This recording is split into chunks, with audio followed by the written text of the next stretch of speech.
Financieros, qué gusto volver a saludarlos.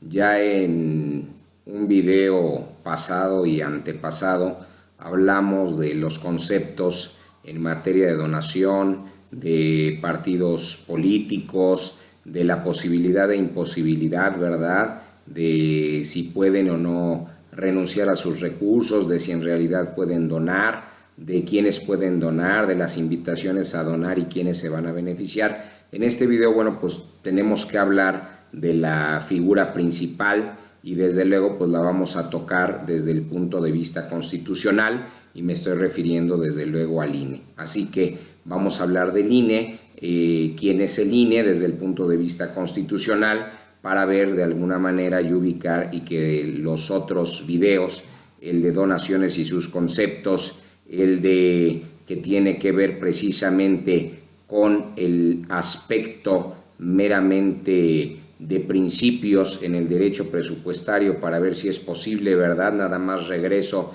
te vas a la tesorería y luego de ahí reasigno, pues hay que tener cuidado y lo digo en general porque desde luego hay gente brillante en estos temas, pero a veces se les pueden llegar a olvidar y si no se les olvidan y no lo conocían, pues se los recordamos. Así que vamos a recordárselas y en ese sentido voy a tratar en este caso el tema del INE, desde luego en la Constitución política, ¿verdad?, de los Estados Unidos mexicanos.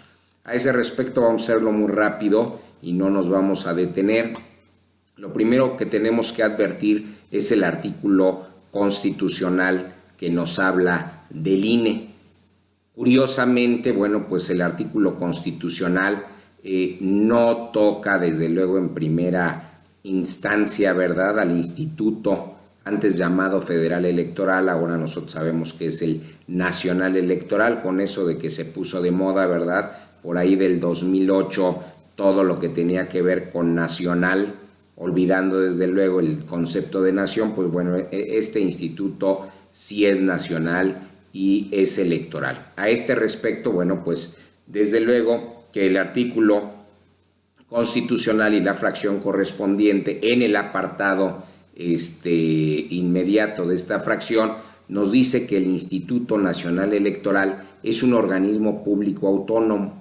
Acuérdense que tenemos el video de qué son órganos constitucionales autónomos, ¿verdad? Y ya hemos señalado en 2 o 3 videos la diferencia entre órgano constitucional autónomo, organismos constitucionales autónomos, organismos constitucionalmente autónomos, órganos constitucionalmente autónomos y en este caso, bueno, vamos a hablar de un organismo público autónomo.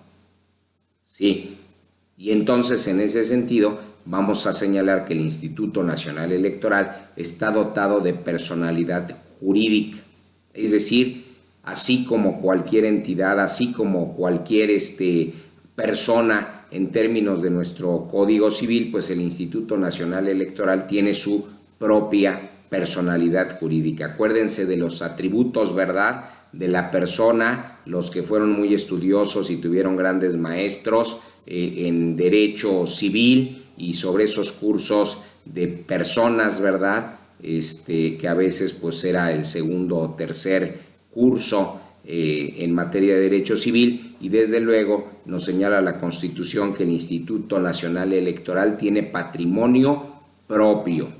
¿Qué les parece? Pues resulta muy interesante, ¿verdad? Y de alguna manera, bueno, pues habrá que ver también en derecho patrimonial los patrimonios de los estados-nación, hasta dónde pueden ser patrimonio, no es a gusto, no es a disposición del que de alguna manera esté utilizando, ¿verdad?, el presupuesto o el ingreso para el gasto, pero pues algunos sí a veces lo toman como si fuese de ellos. Ya les dije en otros videos que de alguna manera se pierde la esencia con relación al soberano y muchas veces el patrimonio que sí es del soberano, pues él ve que siendo el soberano, pues también el patrimonio del Estado le pertenece. Y obviamente eso no puede ser, desde luego ahí la importancia de conocer los principios, ¿verdad?, y manejar cada una de las especialidades con relación o subespecialidades con relación al derecho financiero.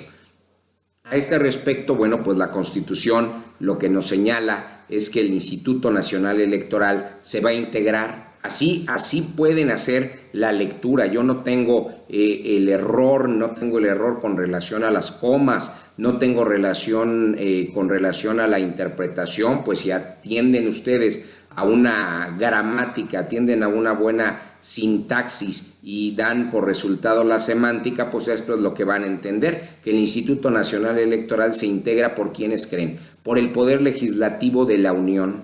Así dice, Poder Legislativo de la Unión.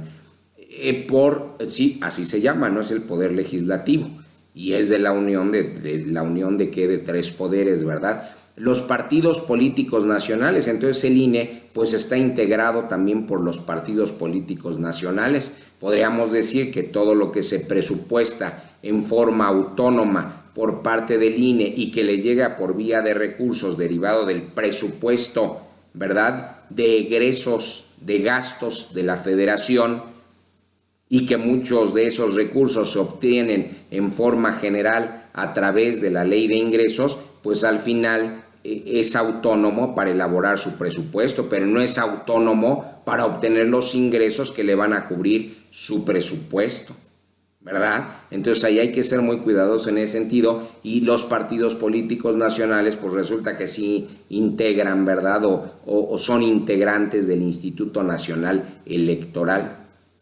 Pues ¿qué haríamos sin partidos políticos y qué haríamos sin electores, verdad?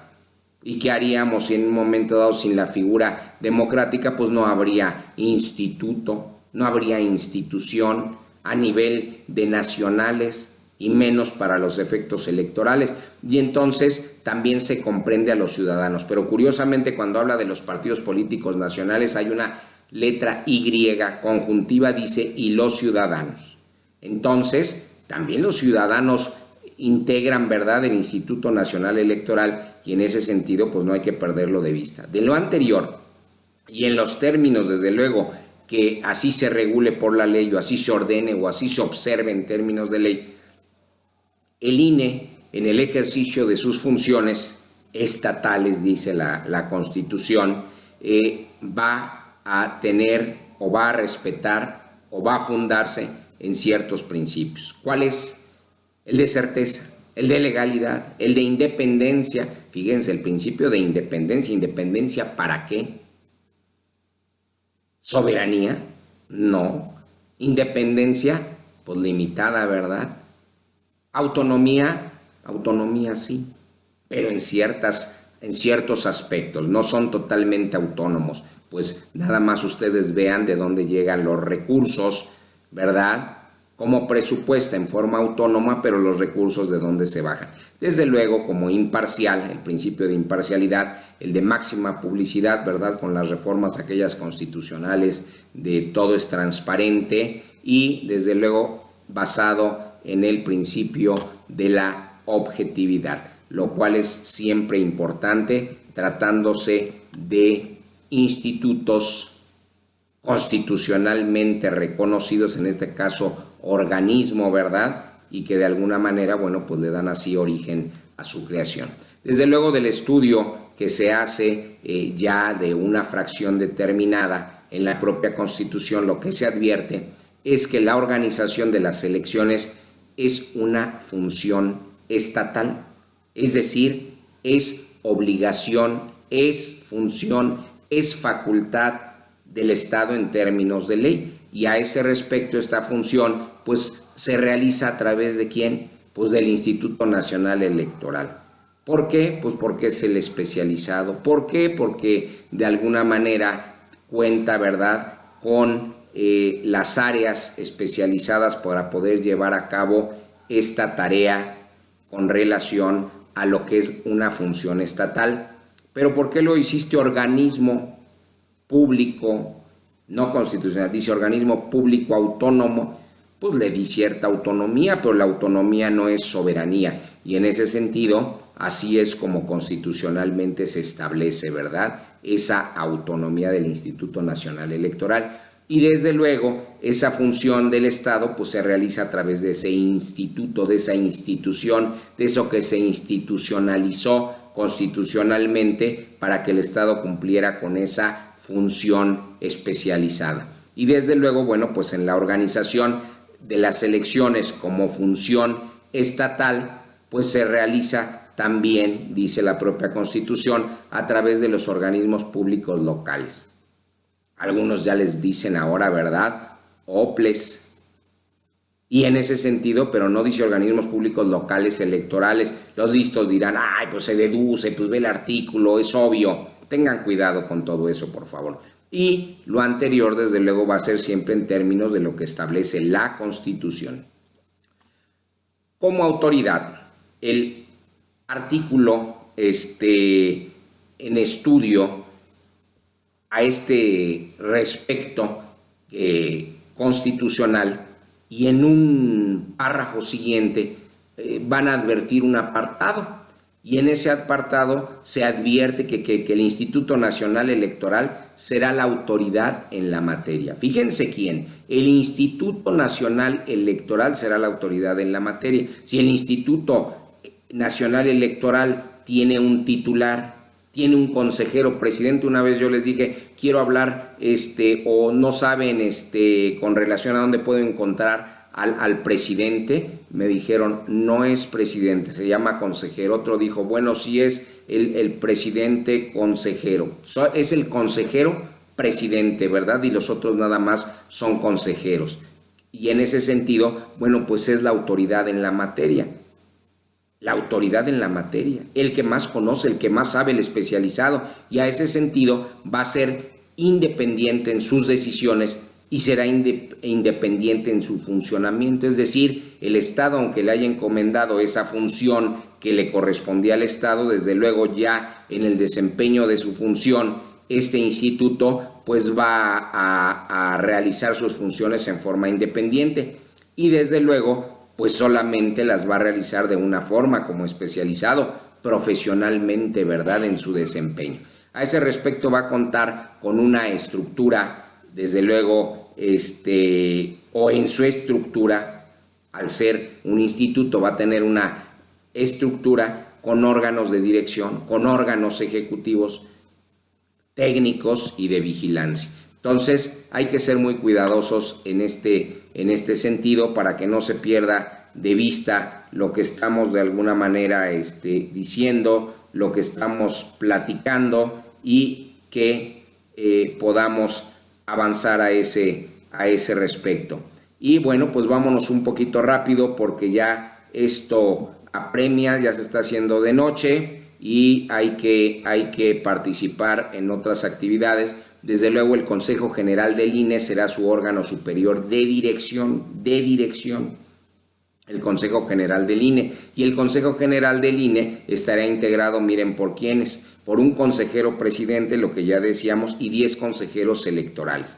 Desde luego los consejeros integrantes del INE por parte del Poder Legislativo, y aquí hay que tener mucho cuidado con la redacción constitucional porque podrían entenderse en dos sentidos, que los consejeros integrantes del INE por parte del Poder Legislativo, o sea que el Poder Legislativo a su vez tiene consejeros integrantes y los representantes de los partidos políticos, que en este caso no son consejeros, ¿verdad?, son representantes de los partidos políticos, a su vez va a haber un secretario ejecutivo y pues este secretario ejecutivo es de todo, ¿verdad?, de todo el INE o de todo el Consejo General. Pues estamos hablando de dirección, ¿verdad? Entonces sería un secretario ejecutivo del Consejo General del INE y desde luego que los consejeros integrantes por parte del Poder Legislativo, los representantes de los partidos políticos, en el caso del secretario ejecutivo, pues todos ellos van a concurrir a las sesiones. ¿Van a tener voz? Sí. ¿Votarán en las decisiones? No. No les corresponden, no sirve su voto. Sí sirve su manifestación, sí sirve su voz. Desde luego del estudio del siguiente apartado vamos a advertir que corresponde al INE, ¿verdad?, en los términos que se establecen en la Constitución, en los términos que se establecen en las legislaciones, que para los procesos electorales federales y locales pues van a tener que tomar en cuenta lo siguiente. Y en el caso específico y marcado con el número 6 respecto de este de este apartado ustedes van a encontrar, y respecto de este inciso que le corresponde respecto de los procesos electorales federales, la fiscalización de los ingresos y egresos de los partidos políticos y candidatos. Para los procesos electorales federales también, ya en este caso le corresponde, pero al Consejo del INE, la fiscalización de las finanzas de los partidos políticos y la fiscalización de las campañas de los candidatos. Desde luego la ley pues ya tiene desarrollado, ¿verdad?, las atribuciones respecto del Consejo para la realización de las funciones. Y así la ley también desarrolló con relación a las atribuciones del Consejo para poder definir sobre los órganos técnicos dependientes del mismo, que son los responsables en este caso de realizar las revisiones e instruir desde luego los procedimientos para la aplicación de las sanciones correspondientes. Por eso les digo que hay que estar y ser muy cuidadosos con relación al tema del INE, porque pues nomás faltaría, ¿verdad?, que le regreso yo, partido político, los recursos, el INE los acepta, los regresa por vía de tesorería, hacen el juego, ¿verdad?, de los consulados, y no se ha visto hacia dónde se fue todo ese dinero, que seguramente tuvo buen término. No tenemos por qué dudar en ese sentido, sobre todo basado en el principio de profesionalismo y en el principio de transparencia. Y entonces, pero y aquí ahora destínenlo a nuestros hermanos damnificados, pero curiosamente brínquense a su vez los fondos, ¿verdad?, para los efectos. Bueno, ya quien atendió a los principios del derecho presupuestario ya dirá, pues está un poquito complicado, ¿verdad? Desde luego, en el cumplimiento de sus atribuciones, el Consejo General del INE pues no va a estar limitado. Así dice la propia Constitución, no está limitado ni por un secreto bancario, ni por uno fiduciario, ni por uno fiscal, y desde luego siempre va a contar, ¿verdad?, con el apoyo de las autoridades federales y locales. En ese sentido, el Instituto Nacional Electoral, a su vez, puede delegar esa función, dijimos, ¿verdad?, con relación a la fiscalización para los efectos de que un órgano técnico pueda llevar a cabo esta actividad. No sé, nunca me he explicado, y seguramente ustedes tampoco, por qué dicen que a través del órgano técnico va a poder superar la limitación. ¿La limitación de qué? No tiene limitación para poder hacer esa fiscalización, más ahora con todo lo ORPI, ¿verdad?, con todos esos recursos de procedencia que no sabemos de dónde y que de alguna manera pues se llegan a filtrar en las campañas políticas. Desde luego, a ese respecto, por eso nos preguntamos, ¿superar cuál limitación? No tiene limitación, y nomás faltaba que el órgano técnico, ¿verdad?, al que le están delegando las facultades por vía del Consejo General, pues fuese el que de alguna manera fuese el ilimitado. Les doy las gracias, me pongo a sus órdenes. Mi nombre es Alex Paz, saben que PG Lawyers está atento, y espero que de estos 3 videos que se subieron el día de hoy, 23 de septiembre del año 2017, pues puedan sacar conclusiones más atinadas, más documentadas, más firmes, más fundadas y con más bases para poder seguir como nos gusta, ¿verdad?, a los seres humanos, participar, recomendar, asesorar, pero ojalá lo hagamos como los principios del derecho presupuestario y como los principios en materia de derecho electoral, con objetividad. Me pongo a sus órdenes, que pasen bonita noche y ojalá que mañana tengamos un excelente día. Muchas gracias por su atención. Quedo para servirles hoy y siempre.